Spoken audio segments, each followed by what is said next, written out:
Hello everyone, I'm Hugo. And I'm Jake. I'm Dave Muscato. And this is the Bible Reloaded. Sort of. A little bit. Today we're doing something a little different. We're going to be talking to Dave here about some of the stuff that American Atheists are doing. So Dave is the PR director at American Atheist, and if you don't know who American Atheists are, you're ridiculous, and you should unsubscribe. No, I'm just kidding. You should just find out who American Atheists are, because they're incredible. So Dave, why don't you tell us about the organization and what you do there and all that stuff? Sure. American Atheist is the oldest civil rights advocacy nonprofit explicitly for atheists in the United States. Our main mission is to fight for separation of religion and government and to fight against discrimination against atheists. So basically that means we sue people. Whenever, I mean, just to be frank about it, whenever the government and religion are in bed together as far as religion is informing government about moral issues, or whenever science is being distorted in the classroom because of creationist influence, or whenever Ten Commandments monuments are put into courthouse lawns, whenever prayers are being forced onto public school children, any of these types of issues is where we get involved. And we've done a lot of cases over the years. Like I said, we've been around for 51 years now. We've gone to Supreme Court several times, and that's basically what we do. We also have a mission of education, and as part of that, we want to help people understand what atheists think and how atheists approach life and so on. And also for atheists, help them learn more about atheism and science and philosophy and so on. We have a library at our headquarters in New Jersey that's open to the public. We publish a magazine. We have a printing press that publishes about 200 books, a whole bunch of other stuff. And then we also have a mission of providing a sense of community. A lot of atheists, when they stop going to church, if they used to be religious, tend to feel isolated or outcast, or like they're alone. And that's very much something that we don't want them to feel, because they're not. There are a lot of atheists in this country, and we have over 150 affiliate groups all over the nation where atheists can get together with other atheists every week and talk about whatever they want and learn and just be around other atheists. And then along those same lines, we have our national convention every year that moves around to a different city. This coming year, actually, it's a week from today, April 17th through the 20th, it's going to be in Salt Lake City, Utah. Cool. So you guys are just pretty small. Yeah, it's actually, I mean, we have six staff members. It's actually not that big. We have a lot of volunteers. We have our regional directors and so on. But yeah, I mean, as far as the office here in New Jersey, it's 6 people. And as far as my role in it that you were asking about, like you mentioned, I do public relations. So pretty much my job is to make sure that journalists have correct and complete information about everything that we're doing so that they can accurately report on it.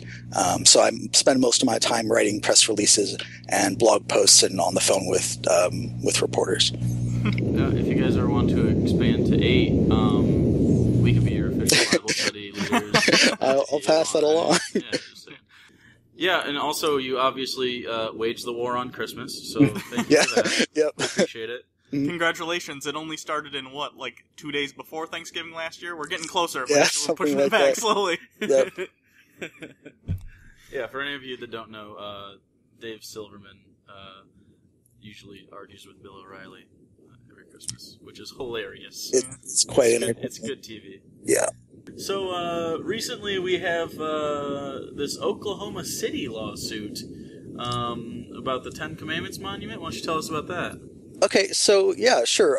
In January, American Atheists, along with 2 of our members, Amy Breeze, who lives in Oklahoma City, and William Poor, who lives in Wagoner County, Oklahoma, filed in federal court challenging the constitutionality of a 2009 law passed in Oklahoma calling for a Ten Commandments monument to be placed at the Capitol building. So there are a lot of Ten Commandments monuments all over the country, and we go after those, with lawsuits because they're unconstitutional.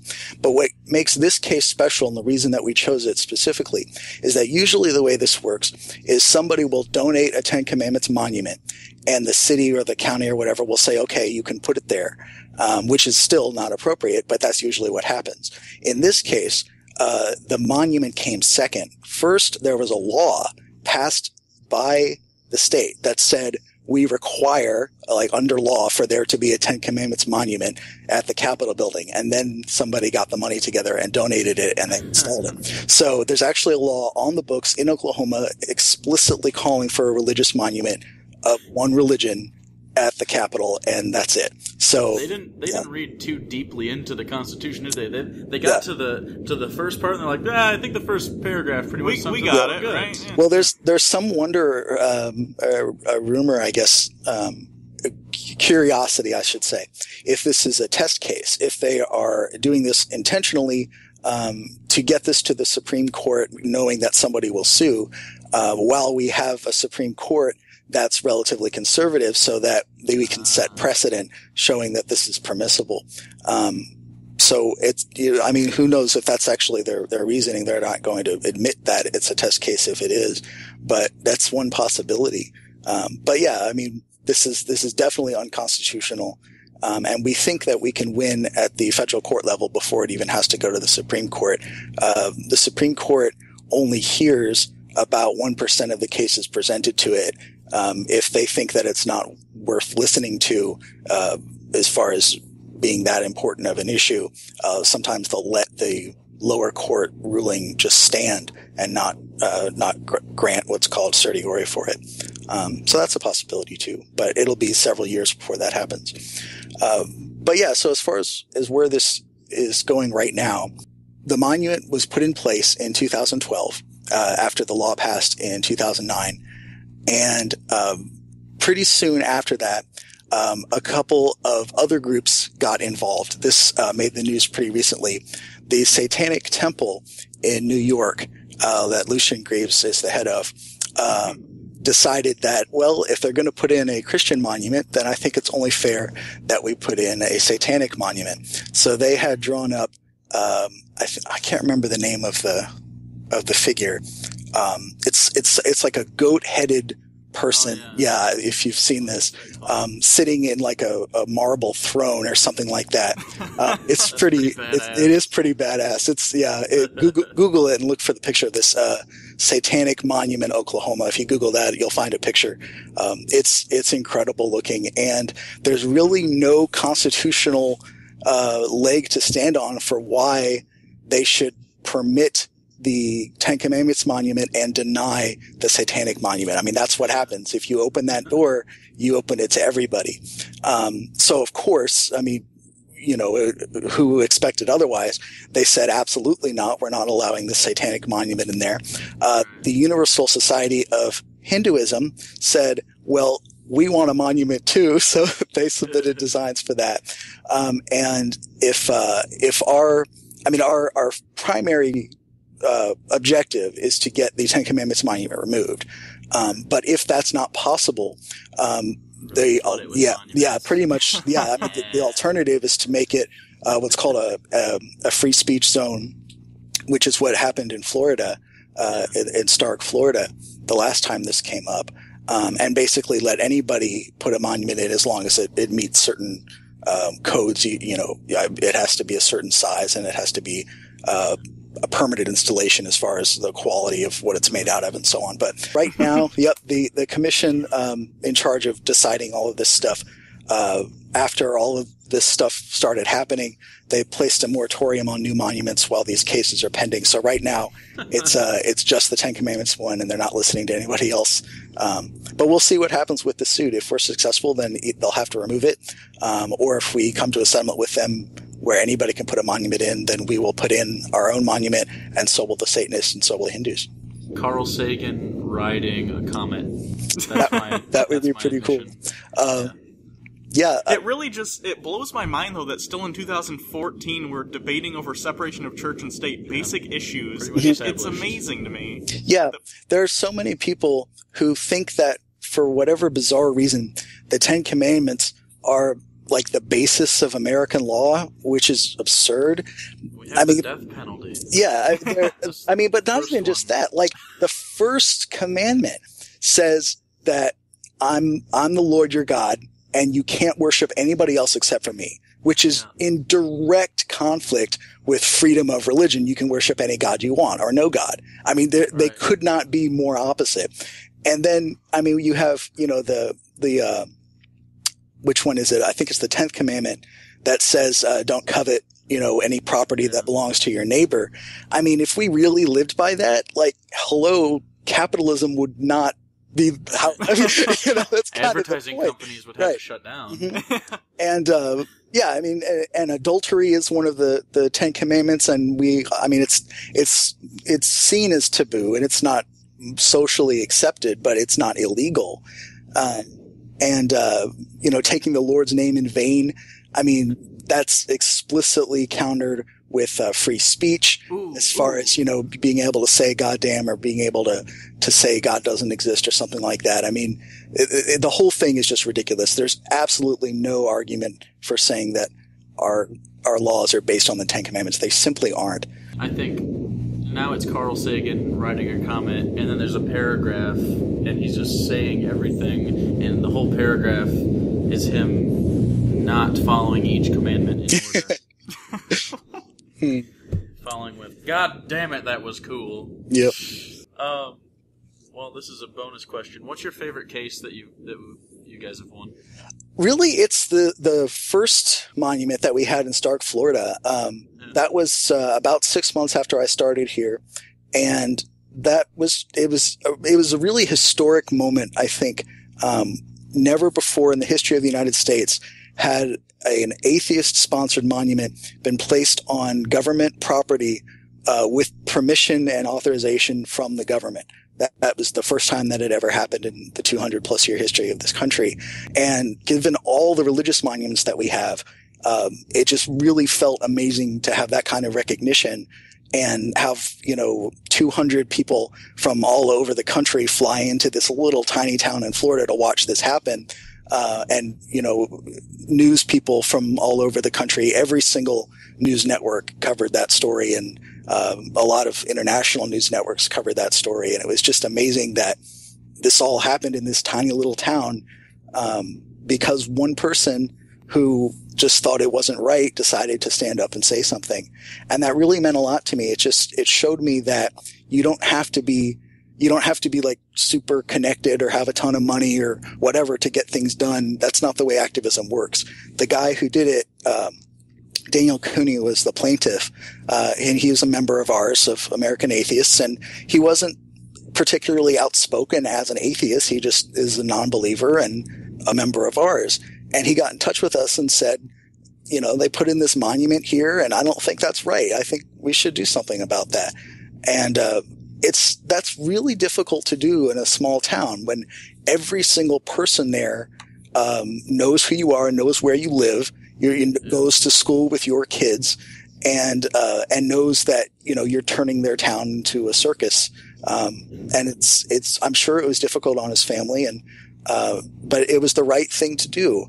And I'm proud of him for standing up for that. I'm proud of his family for standing behind him and getting this accomplished. And it was an amazing thing to watch. Yeah, I was surprised how many atheists were upset about the fact that we even had a monument up there. And they're like, that's so religious. I'm like, no, it's a point. We're making a point. Just chill. Yeah, it's not even. We've been careful to call it an atheist-sponsored monument as opposed to an atheist monument. A lot of like, you know, news headlines don't make the distinction, but there's really no such thing as an atheist monument. I mean, it's sponsored by an atheist organization, but the quotations on it are about separation of church and state. They're about the fact that the United States is not founded on a religious background. Or in the name of any religion. And it's about naturalism. There's a quote on there from Madalyn Murray O'Hair, who's the founder of American Atheists, about where atheists come to a place of morality in the world as far as not thinking about things in terms of supernatural stuff that doesn't make sense and isn't real. I mean, it's really a celebration of natural things and of secular things. It's not specifically about atheism. It's not a atheist monument. It's an atheist sponsored monument. Yeah. and I don't know, a lot of people are like, atheism's a religion because of stuff like that, or the atheist churches. It's like, okay, cool, I'll take tax exemptions. Yeah, I'm fine with that. I mean, as a nonprofit, we're tax exempt too. But actually, one of our lawsuits right now is against the IRS for discrimination because of the way they treat religious nonprofits versus secular nonprofits. Every nonprofit, like humane societies and blood banks and American Atheists too, like educational nonprofits like us, any of these nonprofits, all have to file a form called a 990, and that we do this every year. And it's not a small form. I mean, it's many dozens of pages, and it takes about 200 hours to complete this document. And it's expensive to do. I mean, we have to hire an independent third-party firm to come in and audit all of our books and make sure that we're doing everything that we say we're doing the right way, which is appropriate. I think that's fair to our donors that they get to see that anyway. But we filed this paperwork with the IRS, and it's what's called open for public inspection, which means that anybody is allowed to go to the IRS or to us and say, I want to see this document, and they can look at it. And it explains every single thing about what we do with our money. It explains how much we pay our staff. Like if you want to know my salary or Dave Silverman's salary, this is public information. You can look it up. If you want to know how much we spent on our convention, if you want to know how much we spent on travel, if you want to know how much we spent on anything, it's all in there. If you want to know who our donors are, over a certain amount, I think it's $5,000, we have to publish their names. Legally, we're required to do that. And that actually can hurt us in some cases because as an atheism nonprofit, there are people who don't want their names associated with atheism, even though they're atheists, just because of the stigma. And so they'll donate like $4,999 when they would be happy to donate $20,000. They just don't want to do that. So that actually costs us money to have that requirement there. Not that we would ever desire not to be transparent. If we had good reasons to. If people want to know that information, I think they should ask for it and should have the right to see it. But the reason that we're suing the IRS is because churches and religious nonprofits are not required to file a 990. There's no reason given. The IRS code simply says churches are exempt from this. That's it. They just don't have to. And wait, are like mosques and stuff? Yeah, because it just says churches in the language. No, it's all any religious nonprofit. All they have to do is just say we're a religious nonprofit, and the IRS is like, thumbs up. There you go. You're all set. Here's your nonprofit status. I mean, they have to file a little bit of paperwork, but they don't have to file a 990 is the main point. And so if you want to know how much a televangelist makes, you have to ask them. And if they don't want to tell you, then, you're shit out of luck. They don't have to tell you. If you want to know how much they spent on their private jet, you can look up what they cost, but that's as close as you're going to get. Unless they don't pay and then go to prison. Yep, exactly. And there's also something, a housing allotment. Churches are allowed to provide housing for their pastors and not pay taxes on that either, which is awfully nice for the pastors. It saves them quite a bit of money. And it doesn't count as income for them since it's provided by the church and it's not actually paid to them. It's a huge ripoff. And the taxpayers are paying for this. The reason that that anything is tax exempt like that, what that means is that ostensibly there's some community purpose for this. I mean, the way it works is, the way it's supposed to work is that there's some benefit provided to the community that normally the government would be responsible for. Like if it's a humane society, the benefit to the community is it controls the animal population, or it keeps animals healthy and off the streets or whatever. And so if you don't have a nonprofit humane society in a town, then the government has to spend more money on an animal control office. And so because the Humane Society saves the government money that way, then the government says, it's appropriate that you don't have to pay taxes. The taxpayers will support that in exchange for you taking a load off of us. So the the purpose that we serve as an educational nonprofit is giving talks, and we have a library, and I mentioned all these other things before. Yeah.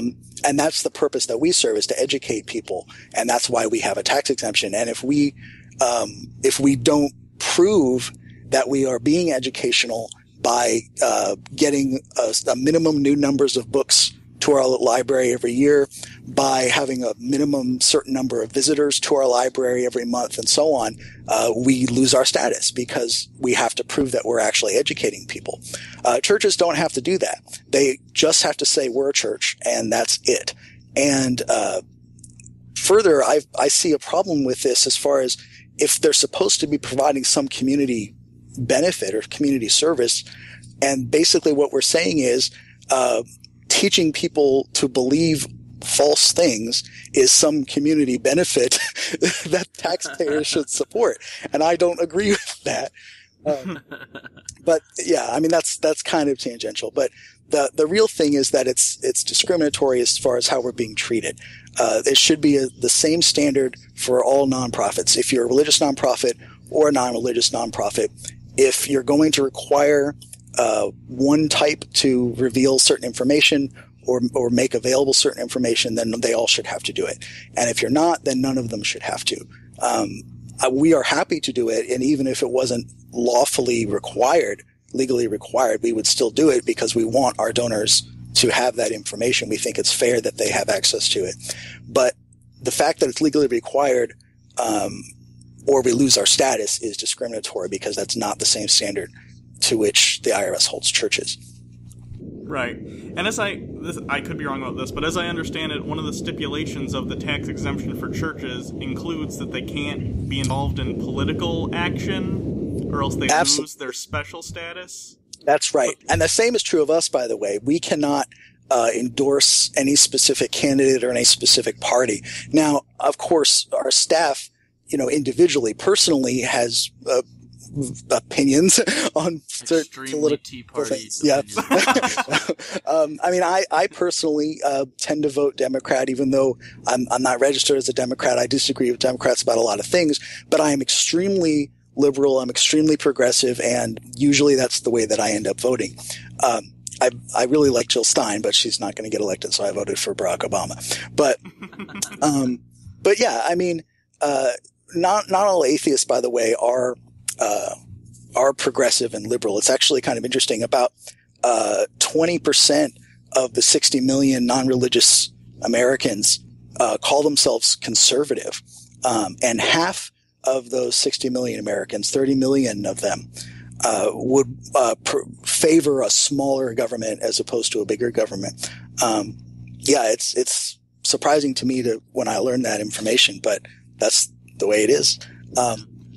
But yeah, we are not allowed, like, if there's some candidate that we personally think is great and would be good for separation of church and state and so on, we are not allowed to say that. We're not allowed to encourage people to vote for that person. We're not allowed to give a platform to that person as far as, sharing things that they've written or whatever. It's just crossing that line of getting into politics. We are allowed to criticize. We're just not allowed to endorse. So if somebody says something really stupid or really against separation of church and state, then we can say anything we want. But we can't endorse a party or endorse a candidate. The same is required of churches. They cannot tell you to vote a certain direction as far as a party or a candidate. That doesn't mean that they don't do this. In fact, there's something called, I can't remember what they call it. It's like Preach from the Pulpit Day or something like that. I actually have that pulled up on my computer right now. I was just going to bring that up. Go for it. It's just basically preachers from around the country do this thing where they film themselves preaching and talking about politics in their churches, and then they send the tapes to the IRS flaunting it, basically saying, haha, we still have tax-exempt status, and we're going to do this because we believe we should be able to. And there, so far, have been no repercussions. This is not a one-year thing. I know it's been done at least a couple of years. I'd really like to see what would happen to. I prefer if you guys didn't do the stunt, but did a similar thing. I prefer if it was a smaller, just... Yeah. I mean, there's definitely something to be said and Gandhi is famous for this, and he's certainly not the only one. But if there are laws that are unjust and you can break them without violence, I don't think that's necessarily a wrong thing to do. I wouldn't encourage people to break the law. I would encourage people, if they think a law is unjust, to try to change it. But I certainly understand that method of activism, and it's been successful with other types of activism in the past. That is one approach. But in this case, that's not appropriate. And it's the reason the IRS doesn't do anything is, if you ask me, because they don't care. If you ask them, they say it's because we don't have the resources to go after every church in the country. And it's like, really? Because, if you took away their tax-exempt status, you would have more resources, right? You know that. Not only right? that, It's funny, they have the resources to go after every single citizen that doesn't have, you know what I mean? But not every single church. Yeah. Not only that, but Right. how about the tapes that they send you? Look at the return address. Exactly. Okay, you no longer are Yeah, a nonprofit. It actually takes less time and money to not give somebody tax-exempt status if you're the IRS than to continue giving it to them. So, yep. You just cancel it. Mm-hmm. Yep. I'm sure they have paperwork for that too, but, if they tax churches, the government would have something like $80 billion more to play with every year. And that's not chump change. Yeah, that'd be nice. Mm-hmm. I sure would like to see that put into our, education system. Yep. Yep. As far as that case right now, that's being filed in Kentucky, and it's at the stage right now of the IRS has filed a motion for dismissal. Basically, we made our argument, and the IRS turned in a document saying we don't think this is worth having a trial over. And that's common. That's usually what happens is the defense will file a motion for dismissal, and then the judge considers the argument that we made and considers why the IRS thinks it's not a big deal and we should skip it, and then either decides to dismiss the case or to go to trial. So we're right now waiting for the judge to come back with her decision, and really at any day we could get a notice that we have a court date set. So that's where we are with that one. Interesting. So you're doing stuff in Kentucky, but you've also just recently done stuff in Salt Lake City. Yeah. Salt Lake City, as I mentioned before, is the location of our 40th. This is our 40th national convention. We've been around 51 years, but we haven't had a national convention every year. And the reason we chose Salt Lake, we've been here once before for a national convention. That was in 1981. But the scene of religion, the religious landscape in this country has changed so much in the past 33 years. Atheism it wasn't non-existent, but it was not like it is now. Even just going back to like the 90s, I think I'm trying to remember these exact numbers. Shut down right away on YouTube. Mm-hmm. Yeah. I think I have these numbers right. Today, about 20% of the country says they are not religious. When you ask them what religion are you, they say none. That number was about 8% in, I think it was 95 was the right year. So that has just grown a huge amount. More than doubled in just 20 years. And going back to 81, it was just a very different landscape back then.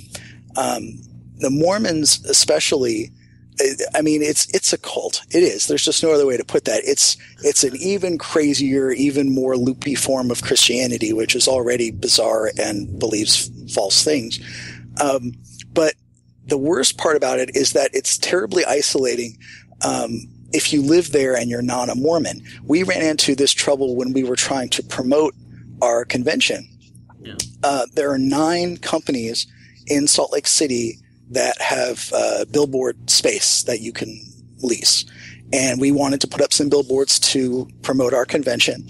And out of the 9 companies, 7 of them refused to return our calls and emails. 2 of them got back to us. One of them, all they said was, we're a family company and we're not going to do that. and they wouldn't give us a reason. And that is understandable, because as soon as they give you a reason, they open themselves to a lawsuit if they say it's for religious reasons. So by just saying that they don't want to, that gets them out of that. And I like the implication that they're a family company, which because no atheists have children or families. Exactly. They just eat children.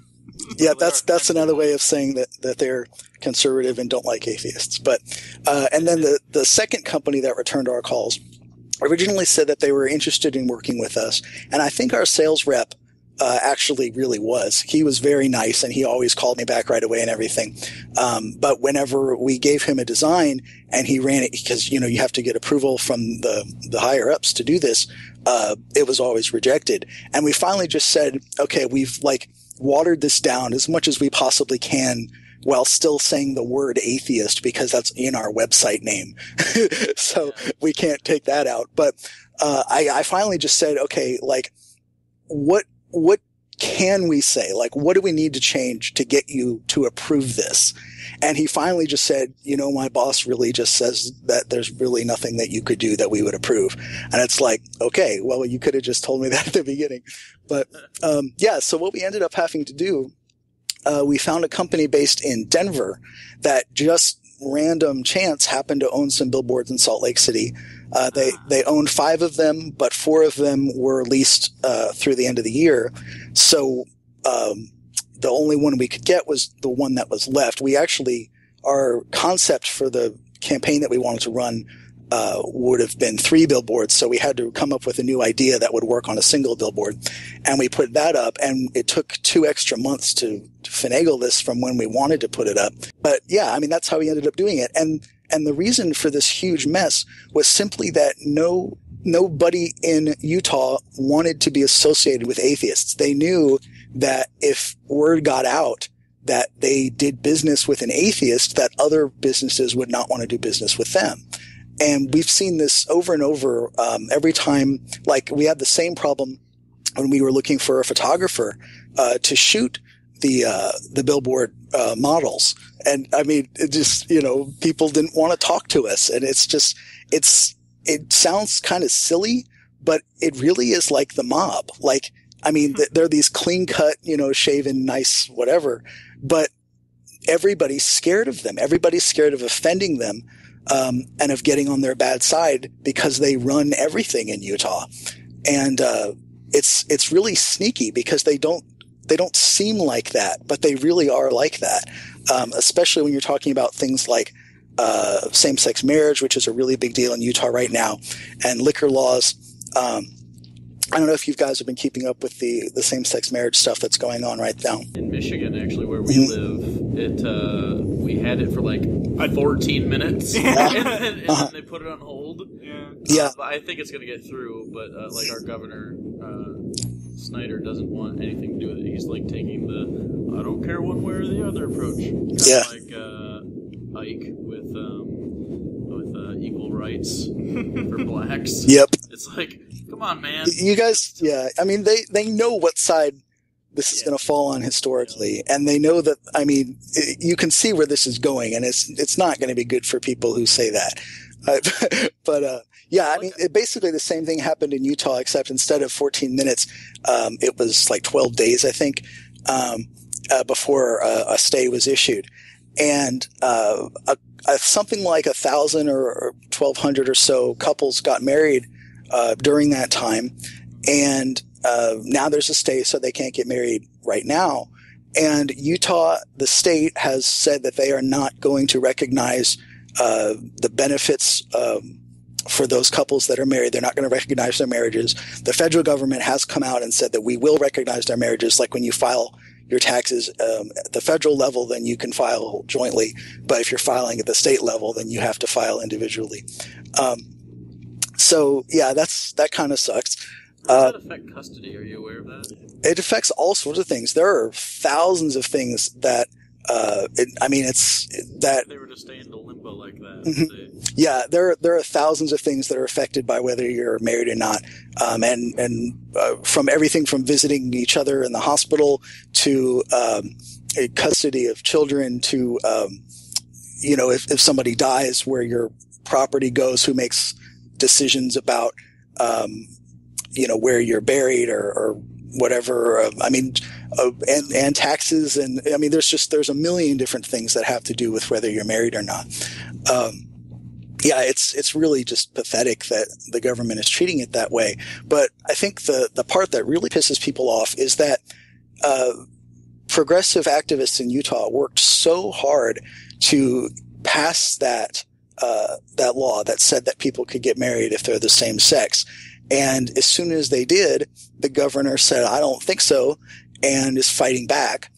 And he took $2 million of tax money and set it aside to create this fund to fight this law. And these people are like, we already fucking passed this. Like, why are we using our money? And so now they're holding their own fundraiser to raise money to fight it again against the money they already paid in taxes. So that's being used to, it's just such a mess. That is ridiculous. I can't even believe that it's legal that he can take money, taxpayer money, and then use it to political gain. Yeah, is that even legal? Well, if your attorney general of your state is fighting a suit, based on that kind of thing, then that's legal. But it's a waste of money. It's the same reason, like when we sue somebody over like a Ten Commandments monument or something, we always tell them you're going to lose. It's going to cost you, thousands or tens of thousands or hundreds of thousands of dollars to fight this. You can just remove the monument now and not have to spend that money. And if you lose, you also have to pay for our lawyers' fees. So like, it's in your best interest just to go ahead and not do it. But sometimes they just want to fight. Usually a letter works 90+% of the time. If you send somebody a letter and you say, hey, what you're doing is unconstitutional, you can't do that, or we're going to sue you. Most of the time they'll stop doing it because they don't want, either they don't want to get sued or they understand, they're like, oh, I didn't even realize it was that big of a deal. We'll stop. But sometimes you get people who just dig in their heels and say, I don't care. I disagree that it's unconstitutional and I think I should have the right, or I think I do have the right to do this. So fuck you. Yep. That's pretty much how it goes. It's interesting stuff. I really enjoy what I do. We'll try and make this type of progress. I can tell. It's a lot of fun.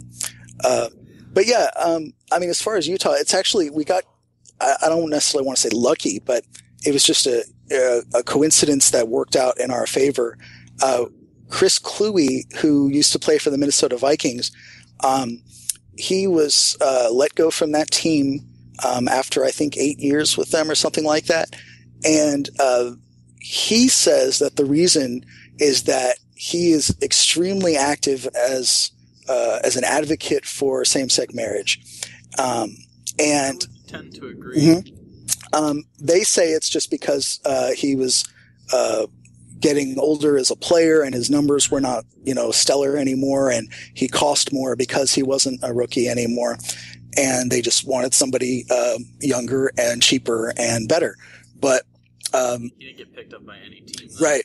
And he said he's a solid punter. Yeah, he said, I looked at my numbers and I ran them, and my numbers are not any worse than they used to be, and in fact are the same, and or better in some versions of different things that he does. And he said, just looking at this objectively as he could, he said that seems to be a bullshit reason. And also considering, he alleges that, certain types of homophobic comments that were made, specifically when it was discovered that he was outspoken as an advocate for marriage equality, he thinks that was the reason. And, so he actually wrote a book, Beautifully Unique Sparkle Ponies, and sorry, I don't remember the subtitle right now, but it's a really funny book. It has some serious stuff in it too, but it's basically essays. The whole book is just short essays, and it covers all sorts of stuff from like gun control to football to marriage equality and a million other things. But yeah, it's well done. I recommend it. But yeah, so we're holding our convention in Salt Lake, and we got Chris Kluwe as our keynote speaker, who's, like I said, very outspoken in favor of marriage equality. And then this huge shitstorm hit in Utah about marriage. And so it worked out for us that we're having somebody who's known for that issue speaking as our keynote speaker at this convention, as it's a hot issue right now in Utah. Yeah, that was perfect. And also something else that was pretty cool was just this past Sunday, I believe, or was it the Sunday before, where you guys had a Mormon Exodus, so to speak. Yeah. So Dave Silverman went out to Utah to give a speech in Salt Lake City about this. And actually, this was there's twice a year Mormons have this thing called General Conference, or Gen Con, where basically the leader of the church gives kind of a State of the Union type of thing. And people come from all over the world to attend this, and many, many more watch it because it's televised in a million different languages. But I think something like 100,000 people go to this thing. And we wanted to do this event. It's basically just a mass resignation of a bunch of Mormons who were ready to leave the church. And it's not quite as simple as a lot of other types of religions where you just simply stop attending and it's not that big of a deal. With Mormons, just because of the way everything is set up, it really is like a cult. You have to remove yourself from it. You write a letter to your bishop or your stake president, and you say that you're resigning. You have to use specific language and talk about specific things in order to get it done right. And then there's a 30-day waiting period. The bishop comes to visit you personally to make sure that you really want to do this, and basically tries to scare you out of it by saying that, you won't get to go to the celestial kingdom and all blah, blah, blah. And you're going to go to hell and just, all this stuff. They don't tell you that you can waive the 30-day waiting period, but you can. You just have to say, I don't want it. And then the really difficult part is that they publish your name as somebody who has left the church. And, if you live in Provo or Ogden or one of these smaller towns, or even in Salt Lake City, and every single Mormon gets a notification that you just left the church. And these are all of the people you do business with, and these are all of your relatives and all of your friends and your professors. And it's this could seriously influence your success as a resident of that area, as far as finding a job or going to school or getting along with your family. And a lot of people never officially resign. They just they become what's called inactive instead. They just stop going because it's such a big deal to actually leave. So resigning is not a small thing to do. And about 75 people attended this event and listened to a speech from Dave. And it was actually a coincidence that it was the same time as Gen Con. I didn't know there was such a thing as Gen Con when we set this up. I've never heard of it. Yeah, I hadn't either. It makes sense that you have something like that. We chose a date based on Dave's availability to give a speech. And then I was talking to the president of Atheists of Utah, Dan Ellis, and I told him what day would work. And he said, that's during Gen Con. We could do it then if you want. That actually might be fun. And I said, what's Gen Con? He's like, oh boy, here we go. But yeah, that was, it worked out. I think, it got a lot of media attention, and a lot of people contacted us because they heard about it on the news, and said, I don't live anywhere near Salt Lake City, but can I mail in my letter? Cause I want to participate in this too. And we estimate that, at least from the people that we heard from, about 50 people who weren't even there also participated in this massive resignation. And we're definitely going to be doing this annually from now on. It's just something that I think is really healthy, to let go like that officially, even if it's hard at first. But, and especially because they're not alone. Mm-hmm. Which is huge. Yeah, that's really why we did it, is to just show people it's the safety in numbers thing. It's really difficult because they make you feel alone. They shun you if you leave. And the whole point of this, doing it as a group, is to say, look at all the other people who are doing this with you. Look at all the other people who feel exactly the same way you do. This is not you're not a freak for thinking this is bullshit. It is bullshit, and all these people know it too. And it's okay to say that. And then of course this coming week, the 17th through the 20th, like I mentioned, is our national convention. For all the people who left, we offered them a discount to come to the convention and also a free membership to American Atheists. And I really hope that a lot of them come, because not all of them are actually atheists. Some of them are just not Mormon anymore. But even so, I would love to see them there, because they're a step closer to learning more about the way the rest of the world works. And I think that's really important, because a lot of people, I think, who haven't been through it themselves, don't necessarily think about this. But when you go from being really religious to being an atheist, it's not simply that you stop believing in God. There's a lot of missing stuff you need to fill in. Like if you find out that creationism is wrong, that doesn't necessarily mean you have knowledge about how evolution works.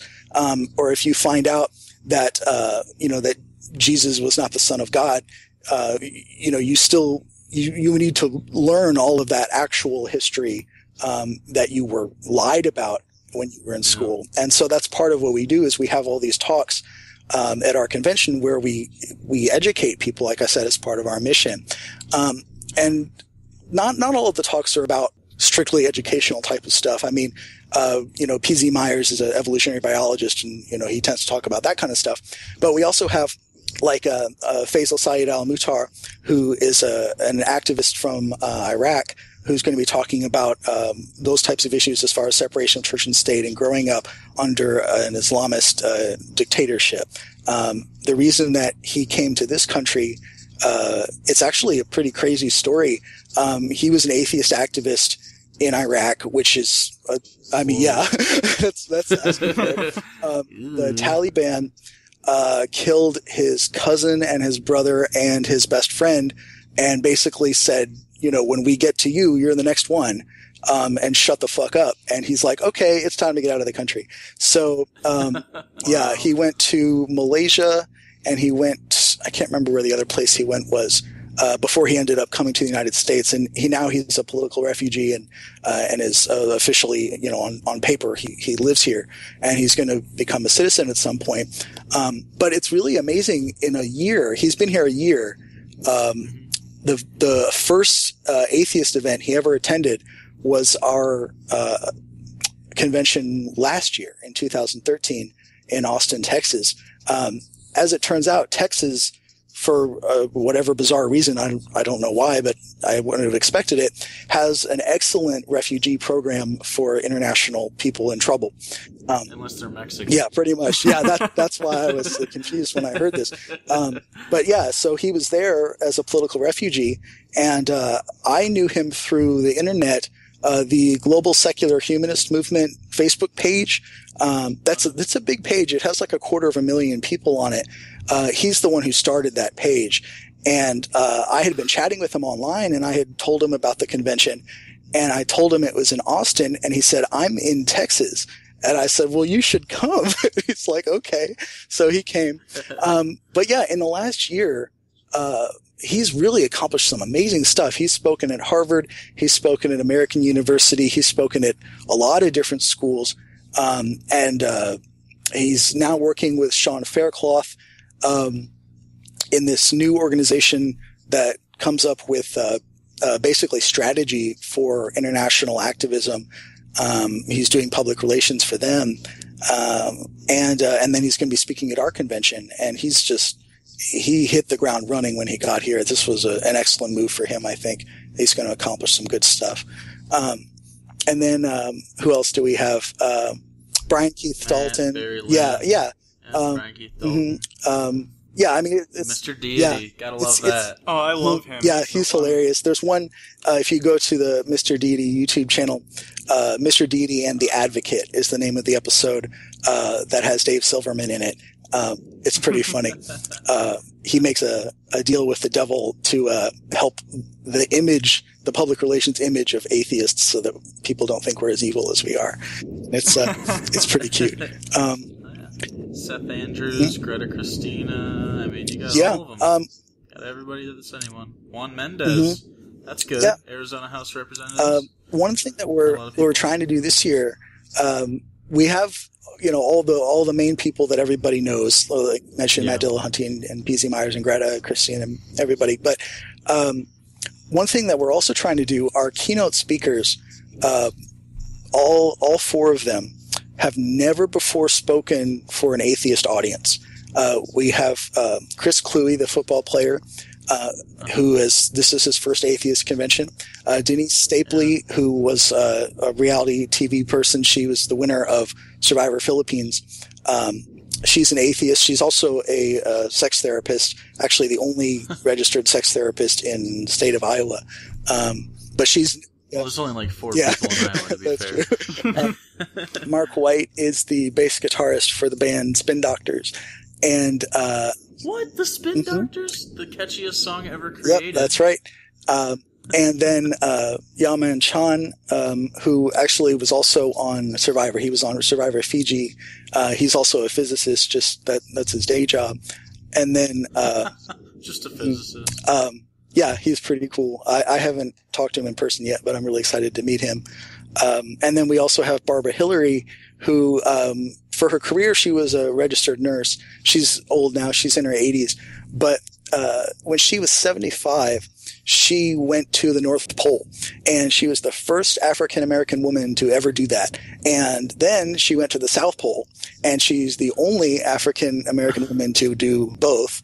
And she's planning another trip right now, I think to the North Pole again, I'm not sure. But she's like 84 or something like that.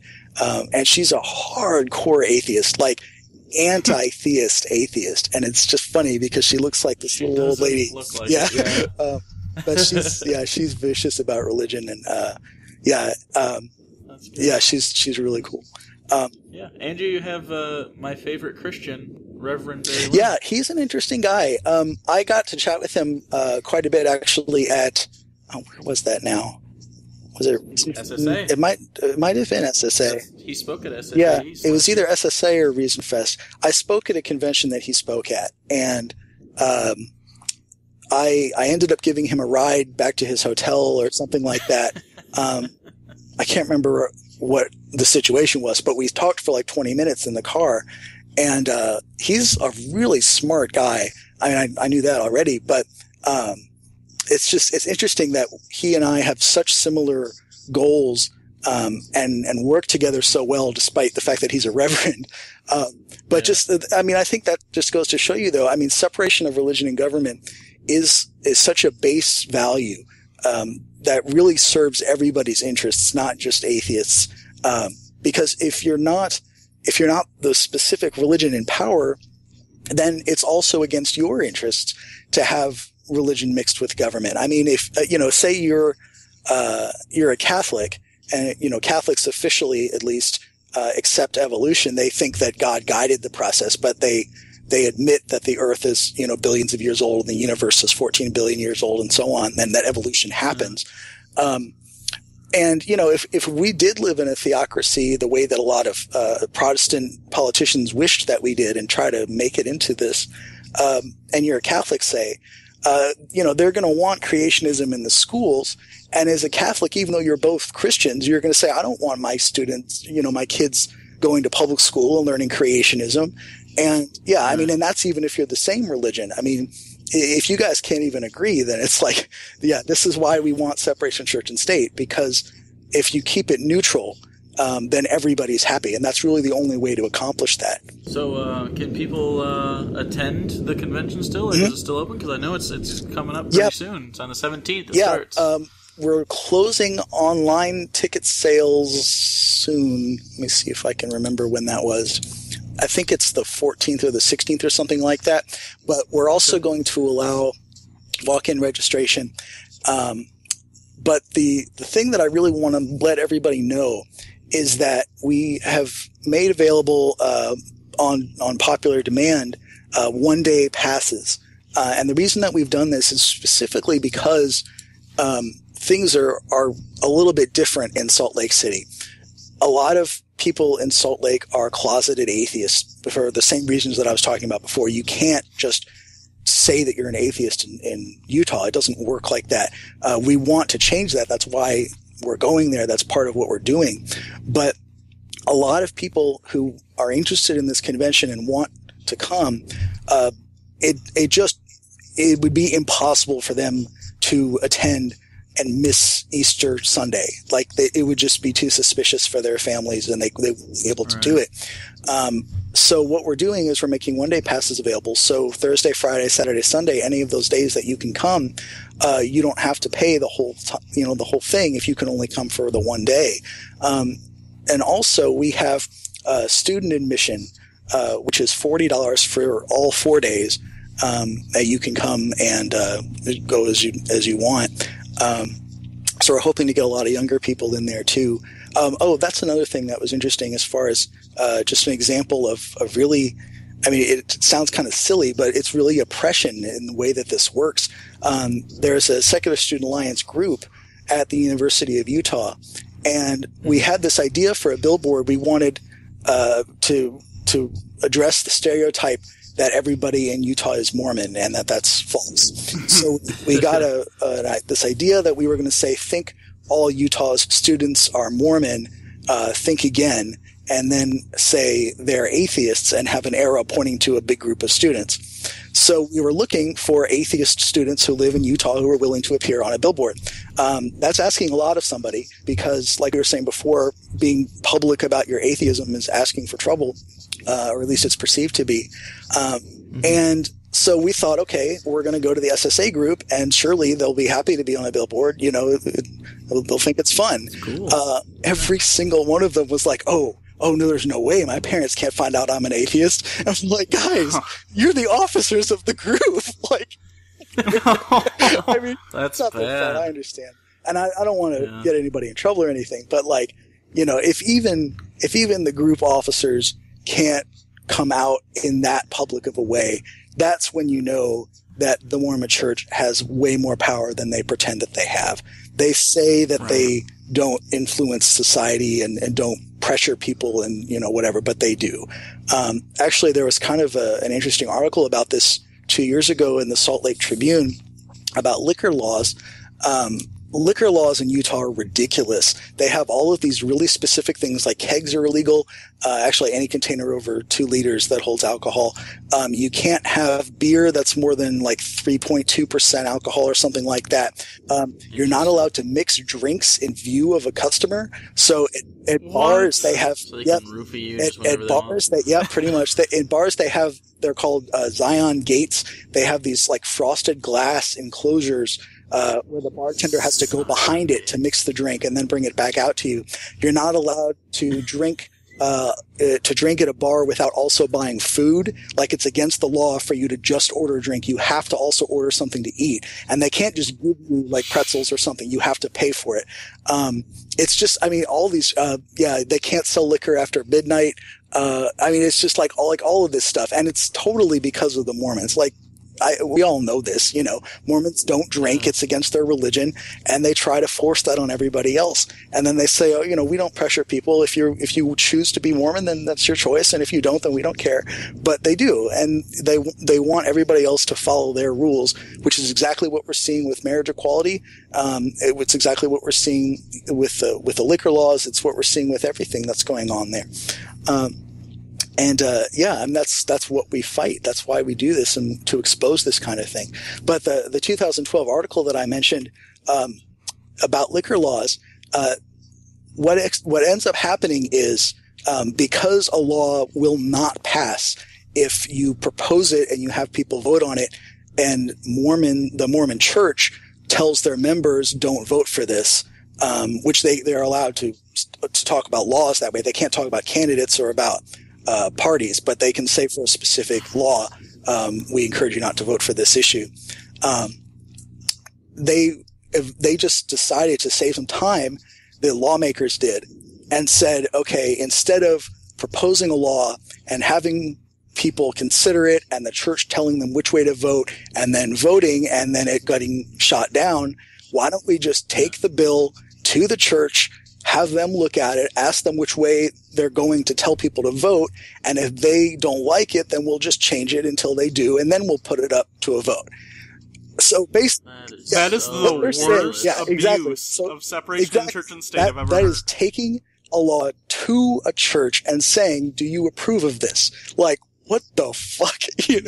That's not how it's supposed to work. And so, the newspaper did a story about that, and it was a big deal. And, but yeah, I mean, that's the kind of power that they have there. It's just absurd. But it's getting better. I mean, that article exposed it. We are bringing it back up now. And this kind of thing is coming more and more into people's consciousness. The more we talk about it and the more people get upset about it and feel free to be open criticizing it. So if people want to look for passes, I believe the website is atheist.org. It's atheists, right? Plural, atheists.org, right. So if you want more information about the convention, just go to atheists.org/convention. It'll tell you all about that. We're also trying something new this year. We've never done this before, but we have an app that we built that has the schedule. It has bios for all of the speakers. It has a map. It has a list of nearby restaurants, all sorts of stuff, emergency phone numbers. It has the code of conduct for the policy, for the convention.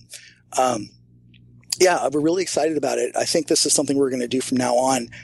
It saves us money by not printing programs as much. We'll still have paper programs if people want them. And it's better for the environment and it's handier. Something I'm really excited about. We figured out how to do push notifications. So if we need to send a message to every single person at the convention who has the app, we can do that, which is something. Okay, so like, hey, this speaker's coming up in 5 minutes. Get your ass over which here. Is something that we couldn't do with paper programs, obviously. So the hashtag for the convention, whether you're following along remotely or whether you're there in person, is AACon14. Feel free to look that up, and we're going to be posting lots of pictures and stuff. We have Mallory Nasrallah, if you're familiar with her. She does photography for Penn Jillette. She's going to be doing our photography for this convention, so we're excited for that too. And Dan Orell, who's a writer for the Huffington Post and Salon, an alternate, is going to be joining us as a special correspondent and basically writing everything up every day for people who aren't there in person. And I'm really excited to bring Jacqueline Glenn, who's a YouTuber, if you guys are familiar with her. She's amazing. She started making videos like 2 years ago, I think. And she started out talking about like feminism and vegetarianism and some other tangential type things. But about a year ago, she started focusing on atheism. And in the last year, her channel has just skyrocketed. When I met her or started talking to her, she had like 30,000 subscribers, which is a ton of subscribers already. But she's at like 170,000 subscribers now, just within a year. And like, right. I followed her right before she blew up because she did something with dark matter, and that was just crazy. And right now, I mean, just for sake of comparison, like Richard Dawkins' channel has 175,000, and like, I mean, he's international best-selling author, blah blah blah. Yeah, it's just crazy. But the interesting thing is, this is her first atheist convention because she's actually pretty new to the atheist community.